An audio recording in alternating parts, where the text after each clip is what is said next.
Dans les ruelles animées d'Abidjan, vivait un jeune garçon nommé Yao Sul. Yao avait un cœur en or et un sourire aussi éclatant que le soleil ivoirien. Il aimait sa famille, ses amis et la vie simple qu'il menait. Mais Yao avait un secret, un désir profond qui le rongeait. Il voulait juste être aimé, être accepté par tout le monde. Au début, c'était innocent. Pour plaire à ses amis du quartier, il a commencé à jouer au football, même s'il préférait se dessiner dans son carnet. Il riait à leurs blagues, même quand il ne les trouvait pas drôles. Il voulait tellement faire partie du groupe.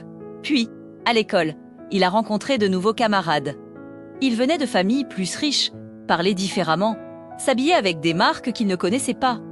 Pour être comme eux, Yao a supplié ses parents de lui acheter des vêtements chers, a changé sa façon de parler, a même commencé à renier ses origines modestes.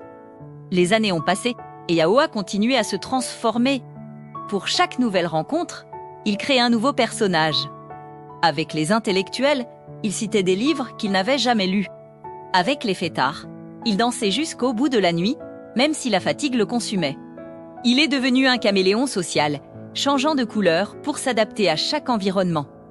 Ses anciens amis ne le reconnaissaient plus. Sa famille s'inquiétait de voir ce garçon étranger qui avait pris sa place. Et puis un jour, alors qu'il se regardait dans le miroir, il a eu un choc.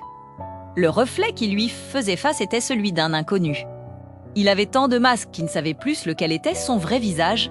Qui était Yao? Aimait-il vraiment le football? Préférait-il les livres ou les fêtes? La panique l'a envahi. En voulant plaire à tout le monde, il s'était perdu lui-même. Il avait gagné l'approbation superficielle des autres, mais il avait perdu la chose la plus précieuse, son identité.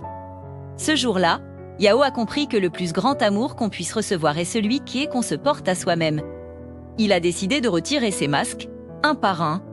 C'était un chemin difficile, mais il a réappris à s'aimer pour qui il était vraiment, avec ses passions, ses origines et ses imperfections. Il a compris que la vraie acceptation ne vient pas des autres, mais de soi. Si cette histoire vous a plu, n'oubliez pas de liker et de vous abonner pour ne rien manquer. Merci et à bientôt!